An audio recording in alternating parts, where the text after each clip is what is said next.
ఎలక్షన్స్లో ఒక పార్టీ గెలిచినంత మాత్రాన మీ జీవితం నిజంగా మారిపోదు. ఒక వ్యవస్థ ప్రజల కోసం పని చేస్తుందా లేదా అనే దానిపై అది ఆధారపడి ఉంటుంది. మేము ఇక్కడ చర్చించేది అదే. ఏదో ఒక్క పార్టీని ఎంచుకోవడం కంటే సిస్టమ్ అర్థం చేసుకోవడానికి మీరు ఆసక్తి చూపిస్తే ఈ ఛానల్కి సబ్స్క్రైబ్ చేయండి. నమస్తే సార్. నమస్తే శరణ్య. సార్, ఇప్పుడు రీసెంట్గా చంద్రబాబు నాయుడు గారు వైట్ పేపర్ గురించి ప్రజెంటేషన్ ఇచ్చారు. ఇప్పుడు చంద్రబాబు నాయుడు గారు చెప్పేదాన్ని బట్టి చూస్తే మనకి స్టేట్స్కి వచ్చే ఓన్ రెవెన్యూ అంటే సొంత రెవెన్యూలో దాదాపు 96% ఓన్లీ గవర్నమెంట్ ఎంప్లాయీస్కి శాలరీస్ ఇంకా పెన్షన్స్ కట్టడానికే వెళ్ళిపోతున్నాయి. ఈ నంబర్స్ చూస్తుంటే చాలా షాకింగ్గా అనిపిస్తున్నాయి. అసలు ఇక్కడ ఇన్వెస్ట్మెంట్కి డబ్బులు ఎక్కడ మిగులుతున్నాయి, అలాగే మనం అసలు ఈ పరిస్థితికి ఎలా వచ్చాం సార్? మీరు అన్నది పూర్తిగా వాస్తవం. ఒకటి, ఆంధ్రప్రదేశ్ రాష్ట్రం జరిగినప్పుడే బాలరిష్టాలతో పుట్టింది. ఎప్పుడైతే హైదరాబాద్ మహానగరం, ఇప్పుడు మన దేశంలో ఏంటంటే మహానగరాల నుంచే ఆదాయం వస్తుంది, పన్నుల ఆదాయం. ప్రభుత్వాలు పెద్దగా ఖర్చు పెట్టవు ఆదాయం వచ్చిన మేరకు. మరి గ్రామీణ ప్రాంతాల్లో ఖర్చు ఎక్కువ ఉంటుంది. అలాగే రెండోది, మహానగరాలు లేకపోతే వ్యవసాయం పాత్ర పెరుగుతుంది. వ్యవసాయం నుంచి పెద్దగా ఆదాయం లేదు, పన్నులు ఎట్లాగో రావు. కాబట్టి ప్రభుత్వాలకు ఆదాయం పెరగదు. అంచేత మహానగరాలు లేకపోవడం చేత ప్రజలకి ఆదాయం పెరగదు. ఎందుకంటే వ్యవసాయేతర రంగంలో ఉపాధి కానీ పెట్టుబడులు కానీ పెద్దగా ఉండవు అంత ఎక్కువగా. ప్రభుత్వాలకి ఆదాయం రాదు, కానీ ఖర్చు మాత్రం ఉంటుంది. ఇంకా ప్రభుత్వానికి పాలనా ఖర్చు నిజానికి ఎంత గ్రామీణ ప్రాంతాలు ఎక్కువ ఉంటే, ఎంత వ్యవసాయ రంగం ఎక్కువ ఉంటే అంతగా ఎక్కువ ఖర్చు పెట్టాల్సి వస్తుంది. సంక్షేమం కోసం కానీ, మరి మౌలిక సదుపాయాలు కల్పించడం కోసం కానీ, పాలనా వ్యయం కానీ ఉంటుంది. కాబట్టి ఆంధ్రప్రదేశ్ పుట్టడమే హైదరాబాద్ను కోల్పోవడం చేత కష్టంలో పుట్టింది. ఆ తర్వాత వాళ్ళ కష్టాలు కొని తెచ్చుకున్నారు. ఉదాహరణకి రాష్ట్రం ఏర్పడ్డప్పుడు ఈ పే రివిజన్ కమిషన్ చెప్పినది ఏర్పాటు చేసి ఉమ్మడి రాష్ట్రం ఉన్నప్పుడు వారు ఏదో ప్రతిపాదించారు. ఫిట్మెంట్ బెనిఫిట్నో మరొకటనో 43% పెంచాలని చెప్పాను. దేశంలో ఏ రాష్ట్రంలో పెంచని తీరులో తెలంగాణలో పెంచారు. అదేమంటే రాచరికంలాగా వీళ్ళంతా మా తెలంగాణ ఉద్యమానికి సహకరించారు కాబట్టి మేము జీతాలు పెంచుతాం అంటే ప్రజల కోసం కాదు, ఈ ప్రభుత్వాలు ఉన్నది ఉద్యోగుల కోసం ఉన్నాయి. తెలంగాణను చూసి పురుడు చూసి నక్కవాత పెట్టినట్టుగా ఆర్థికంగా కష్టాల్లో ఉన్న ఆంధ్రప్రదేశ్ కూడా దాన్ని అనుకరించి 43% వాళ్ళు చేశారు. ఏదో ఒక ఏడాది అంటే జీతభత్యాల వల్ల అయిన ఖర్చు వల్ల అదనంగా మీకు రెవెన్యూ డెఫిసిట్ అంటే రోజువారీ వ్యయంలో లోటు ఉంటే ఆ డబ్బుని ఒక 5 ఏళ్ల పాటు జాతీయ స్థాయిలో ప్రభుత్వం భర్తీ చేసింది. 22,000 కోట్ల రూపాయలు ఆంధ్రప్రదేశ్కి ప్రత్యేకంగా వచ్చింది 5 ఏళ్ల కాలంలో నాకు గుర్తున్నంత వరకు. మరి ఆ తర్వాత రాష్ట్రం భరించాలి కాబట్టి అదనంగా ఖర్చు పెట్టుకున్నారు. అట్లాగే కష్టాల్లో ఉన్న రాష్ట్రంలో కూడా సంక్షేమ పథకాలు మరింత ఎక్కువగా చేశారు. ఆ తర్వాత వచ్చిన ప్రభుత్వం, జగన్మోహన్ రెడ్డి గారి ప్రభుత్వం మరింత సంక్షేమ పథకాలను పెంచి సంక్షేమమే పరిపాలన, అసలు పెట్టుబడులు పెట్టకుండా ఆపేసింది. అభివృద్ధి కోసం ఊతం లేకుండా, మౌలిక సదుపాయాల కల్పన లేకుండా, పెట్టుబడులను ప్రోత్సహించకుండా ఆ మేరకు ఆర్థిక ప్రగతి పెరిగే అవకాశాన్ని తగ్గించారు. మళ్ళీ చంద్రబాబు నాయుడు గారి ప్రభుత్వం వచ్చిన తర్వాత 2024లో అసలే బలంగా సంక్షేమం అమలవుతున్న రాష్ట్రంలో దేశంలో ఎక్కడ లేని రీతిలో సంక్షేమాన్ని మరింత పెంచారు. ఉదాహరణకి వృద్ధాప్య పెన్షన్లు, వితంతు పెన్షన్లు, వికలాంగుల పెన్షన్లు భారతదేశంలో ఏ రాష్ట్రంలోనూ ఆంధ్రప్రదేశ్కి సమానంగా లేవు. తెలంగాణలో లేవు, తమిళనాడులో లేవు, మహారాష్ట్రలో లేవు, గుజరాత్లో లేవు, కర్ణాటకలో లేవు, ఏ రాష్ట్రంలో లేవు. మరి మీరు ఇంకా భారం పెంచుకున్నారు. దాంతోపాటు దుబారా అప్పుడు ఇప్పుడు విపరీతంగా పెరిగిపోతుంది. ఒకప్పుడు ప్రభుత్వాల్లో ఖర్చు పెట్టడం చాలా జాగ్రత్తగా ఉండేవాళ్ళు, పొదుపుగా ఉండేవాళ్ళు. ఇప్పుడు విచ్చలవిడిగా 5 స్టార్ కల్చర్ వచ్చేసి ప్రభుత్వం ఖర్చులు అసలు ఇబ్బడి ముబ్బడిగా పెరిగిపోతున్నాయి. ఇది తెలిసి మొత్తం భారం ఏంటి? పైసామే పరమాత్మ. మీకు ఎంత డబ్బులు వస్తే అంత ఖర్చు పెట్టుకోవాలి, రోజువారీ ఖర్చు. డబ్బు ఉన్నవాడు అంటే ఎవరంటే ఎంత డబ్బు ఉందని కాదు. 100 రూపాయల ఆదాయం వస్తే 90 రూపాయలు ఖర్చు పెట్టి 10 రూపాయలు మిగుల్చుకునేవాడు ధనికుడు. 100 ఆదాయం వస్తే 150 ఖర్చు పెట్టేవాడు పేదవాడు. కాబట్టి ఒక సంస్కృతి, ధనిక సంస్కృతి బదులు పేద సంస్కృతి వస్తే మరి అప్పులు తీసుకొచ్చి రోజువారీ ఖర్చు చివరికి భారం మీద పడుతుంది, యువతరం మీద పడుతుంది, ఇవాళ పిల్లల మీద పడుతుంది. ఎందుకంటే రేపు పొద్దున పన్నులు కట్టేది మీరు. మీ పన్నుల్లోంచి గతంలో చేసినటువంటి ఖర్చుకి అప్పులు తీసుకొచ్చి అప్పులు వడ్డీతో చెల్లిస్తున్నారు. అంటే భవిష్యత్తును సమాధి చేస్తున్నారు. ఆ పరిస్థితిలో ఉన్నారు ఇప్పుడు. సార్, ఒకవైపు ప్రజలు పన్నులు కడుతున్నారు, అలానే అడిగిన చోటల్లో లంచాలు ఇస్తున్నారు. మరోవైపు ప్రభుత్వం ఏమో అప్పు తీసుకుంటుంది. ఈ రెండు ఇలా ఉండగా ఎందుకని సార్ ఒక మినిమం బేసిక్ సర్వీస్ డెలివరీ అనేది అందట్లేదు ప్రజలకి? మంచి ప్రశ్న. ఇప్పుడు ఉద్యోగులు మన మనుషులు, మనకు సేవలు అందించడం కోసం ఉన్నారు. అది మర్చిపోయినాం. ఇప్పటికి కూడా ఒక 100కి 15 మంది 20 మంది ఉద్యోగులు నిజంగా చిత్తశుద్ధి నిజాయితీ ఉన్నవాళ్ళు. ఉద్యోగంలో చేరేప్పుడు ఎందుకు చేరుతున్నావా అంటే దేశం మీద ప్రేమతో చేరుతున్నాను, సమాజానికి సేవ కోసం చేరుతున్నాను, అంకిత భావంతో అని ప్రతి ఒక్కళ్ళు చెప్తారు. కానీ నిజంగా 100కి 20 మంది దానికి కట్టుబడి ఉన్నారు. చిన్న ఉద్యోగాల్లో కానీ పెద్ద ఉద్యోగాలు నిజాయితీగా ప్రజలకి చేతనైనంత చేయడం, శక్తికి మించి కూడా కృషి చేయడం జరుగుతుంది. కానీ అందరూ అట్లా ఉన్నారా? నిజాయితీగా మాట్లాడుకుందాం మనం. ఏ గవర్నమెంట్ ఆఫీస్కి వెళ్ళినా, ఏ చిన్న సేవ పొందాలన్నా భూముల రిజిస్ట్రేషన్ కావాలి, కంప్యూటర్లో సరిగ్గా పడ్డది సర్టిఫికేట్లో మార్పులు కావాలి, బర్త్ సర్టిఫికేట్ కానీ డెత్ సర్టిఫికేట్ కానీ ల్యాండ్ రికార్డు కానీ, లేకపోతే గవర్నమెంట్లో మరో పని కావాలి అంటే లంచం బెడద లేకుండా హక్కుగా మీరు కావాల్సిన ఫీ చెల్లించుకుని మీ దగ్గర నుంచి పని సకాలంలో గౌరవంగా చేసి పెట్టేది ఉందని చెప్పనండి చూద్దాం. కానీ మనం ఏమనుకుంటున్నాం, ఈ యంత్రాంగాన్ని ఎట్లా పనిచేయించాలనుకోవట్లా, వాళ్ళని ఎట్లా తృప్తిపరచాలా. మార్కెట్లో ఒక పనికి జీతం 20,000 ఉంటే సగటున చిన్న ఉద్యోగాల్లో, పెద్ద ఉద్యోగాల్లో పెద్ద తేడా రాదు. పెద్ద ఉద్యోగాల్లో బయట ఎక్కువ ఉంటుంది జీతం. కానీ చిన్న చిన్న ఉద్యోగాల్లో గుమస్తా కానీ, లేకపోతే బంట్రోతి కానీ, లేకపోతే ఒక కారు డ్రైవర్ కానీ, లేకపోతే ఇతర అధికారులు కానీ, ఉద్యోగులు కానీ మార్కెట్ 20,000 25,000 జీతం వస్తే గవర్నమెంట్లో 3-4 రెట్లు వస్తుంది జీతం. ఆ పైన పెన్షన్ ఉంది. పెన్షన్ కూడా చాలా భారీ పెన్షన్. మీకు 10,000 రూపాయలు రిటైర్ అయిన వాళ్ళు 1,00,000 రూపాయలు పెన్షన్ తీసుకుంటున్న వాళ్ళు ఉన్నారు ఈవేళ. పోనీ ఇదంతా ఇచ్చాము, పని జరుగుతుందా? ప్రజలకు చివరికి తీవ్రమైన మనోవేదన కలుగుతుంది.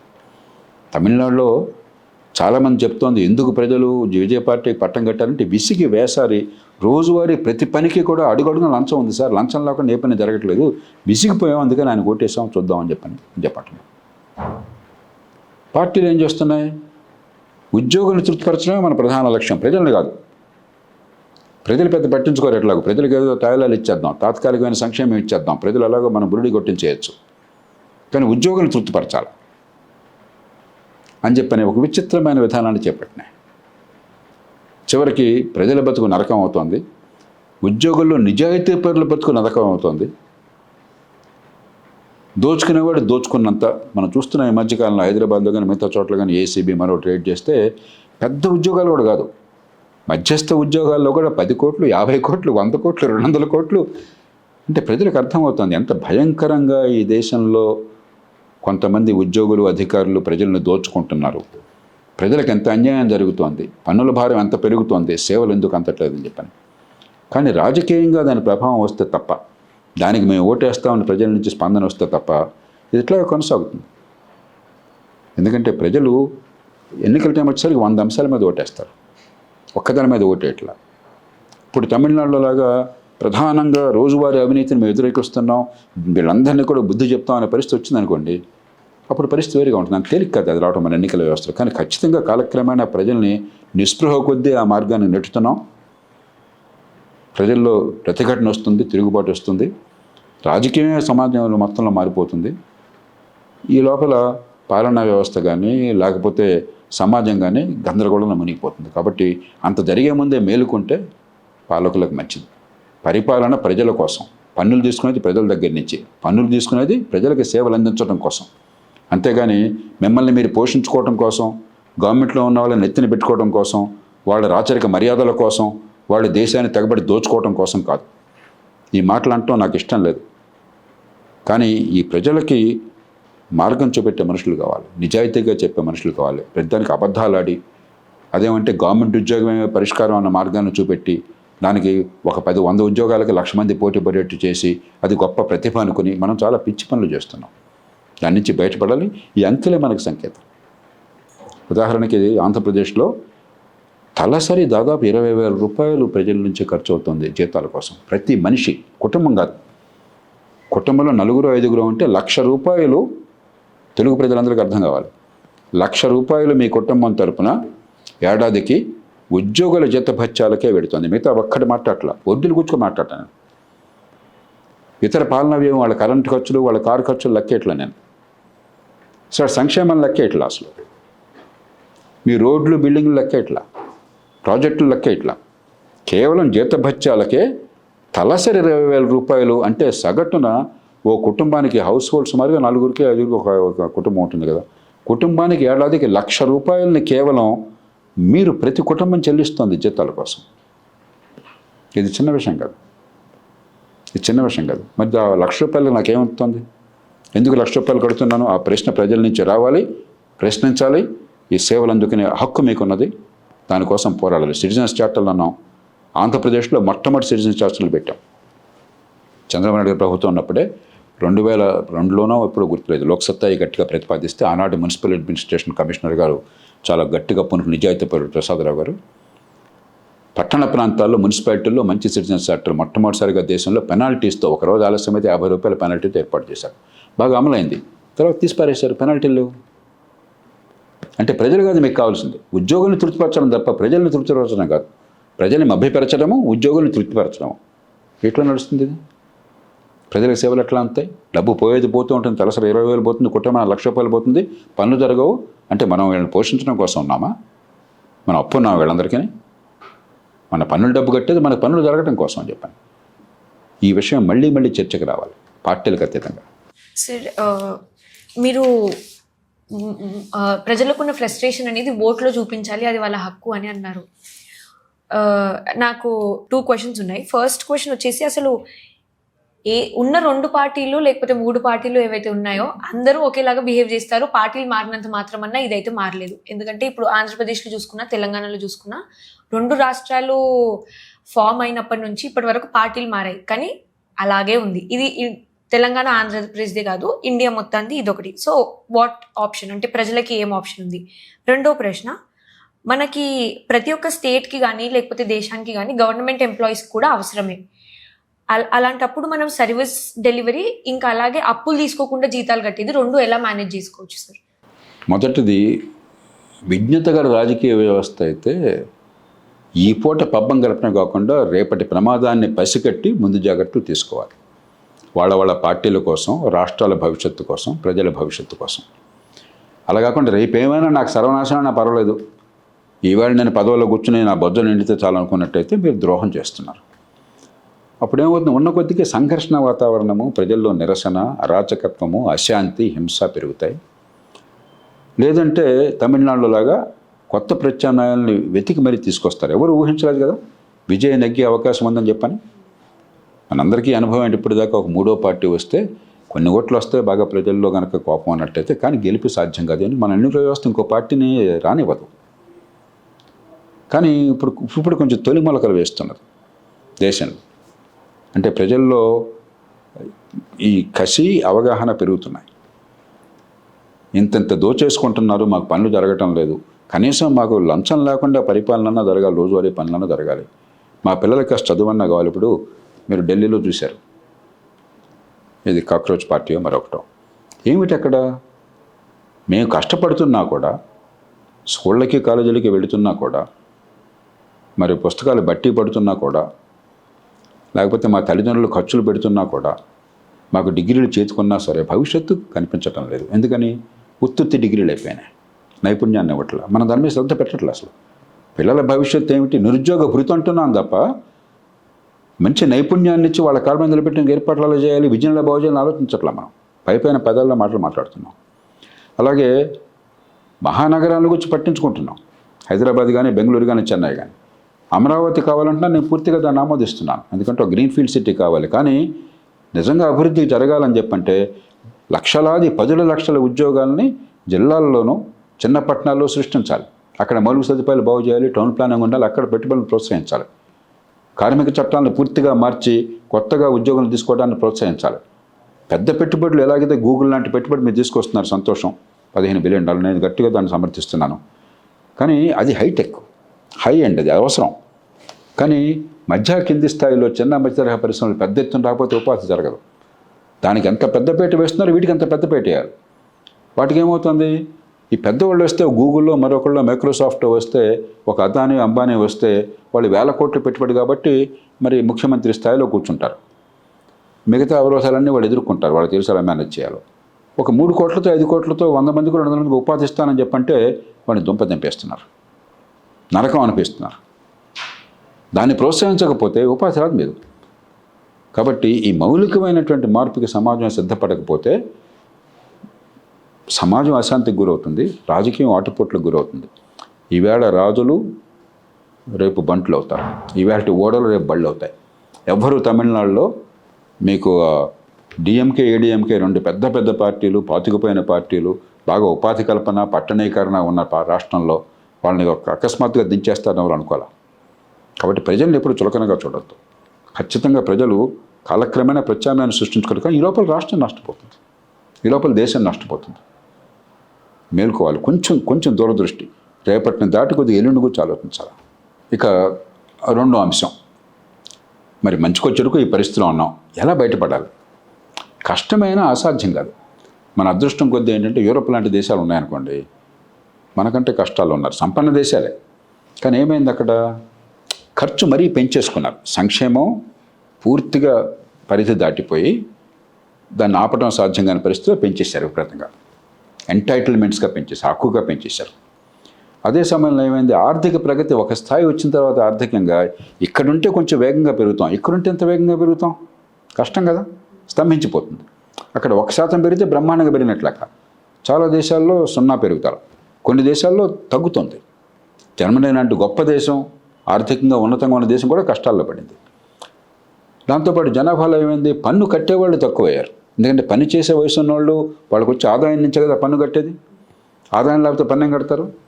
కాబట్టి పన్ను కట్టే వాళ్ళ సంఖ్య తగ్గుతోంది. ఎందుకని జనాభాలో పని చేసే వాళ్ళ సంఖ్య తగ్గి రిటైర్ అయినటువంటి వృద్ధాప్యంలో ఉన్న నాలాంటి వాళ్ళ సంఖ్య పెరిగిపోతుంది. అక్కడ వృద్ధాప్యంలో ఉన్న వాళ్ళేమో గతంలో పనిచేశారు కాబట్టి, పన్నులు కట్టారు కాబట్టి ఇవాళ సంక్షేమం వాళ్ళకి వస్తుంది, వాళ్ళ వల్ల ఖర్చే, ఆరోగ్య ఖర్చు ఎక్కువ అవుతుంది ప్రభుత్వం పెట్టుకునేటప్పుడు. కానీ ఆదాయమో తగ్గుతోంది. కాబట్టి వాళ్ళకి ఇలాంటి సంక్షోభం అంటే తట్టుకోవడం చాలా కష్టం. మనకంత కష్టం కాదు, కొంచెం బాధ్యత ఉన్నట్టయితే. ఎందుకంటే ఒక 7-8% పెరుగుతోంది ఆర్థిక వ్యవస్థ. దక్షిణాది రాష్ట్రాల్లో మిగతా రాష్ట్రాల కంటే కొంచెం వేగంగా పెరుగుతోంది. నేను ప్రజల చురుకు వల్ల, ప్రభుత్వం గొప్పతనం వల్ల కాదు, ప్రజల్లో ఉన్న చురుకుదలము, చొరవ వల్ల ఆర్థిక వ్యవస్థ పెరుగుతోంది. నామినల్ గ్రోత్ అంటాం. ఆర్థిక వ్యవస్థ 7%, 8% పెరుగుతుంది. నామినల్ గ్రోత్ 10, 11, 12% పెరుగుతుంది. ఎందుకంటే అది ద్రవ్యోల్బణం, ధరల పెరుగుదలతో పాటు కలిపితే మీరు రూపాయల్లో ఆదాయం ఇంకా పెరుగుతుంది, 11, 12% పెరుగుతుంది. ఆ మేరకు ప్రభుత్వానికి కూడా ప్రతి సంవత్సరం, గత సంవత్సరం 100 రూపాయలు వస్తే ఈ సంవత్సరం 110, 112 రూపాయలు వస్తుంది. మీరు చేయాల్సినంత ఖర్చు అంత స్థాయి పెంచకుండా కొంచెం తక్కువ పెంచండి. పెంచదని కూడా నేను అంటలా. గత సంవత్సరం 125 ఖర్చు పెడితే ఈ సంవత్సరం 130 పెట్టండి. గత సంవత్సరం 100 రూపాయల ఆదాయం వస్తే ఈ సంవత్సరం 112 రూపాయల ఆదాయం వస్తుంది. ఇంకో సంవత్సరం గడిచేసరికి 112, 125, 130, 125, 130 అవుతుంది. మీ 135, 140కి చేయండి. 3వ సంవత్సరానికల్లా సమానం అయిపోతాయి.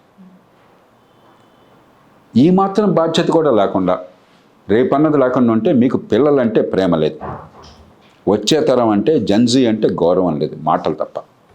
ఎందుకంటే ఈ భారం మోసేది ముఖ్యమంత్రి గారు కాదు, ఈ భారం మోసేది చెట్ల నుంచి కాయలు రావు, రూపాయలకు కాయలాగా రావు. ఈ భారం మోసేది వచ్చే తరం, వాళ్ళ ఆదాయం నుంచి పన్నులు కట్టాలి. వాళ్ళు ఇంకా ఉద్యోగాలు రాకుండానే, వాళ్ళు ఉపాధి సొంతంగా చేసుకోకుండానే, ఆదాయాలు రాకుండానే వాళ్ళు నడ్డి విరిచేస్తున్నాం. కాబట్టి జెన్జీ గట్టిగా పట్టుబట్టాలి. మరి జెన్జీ మేలుకుంటున్నారు.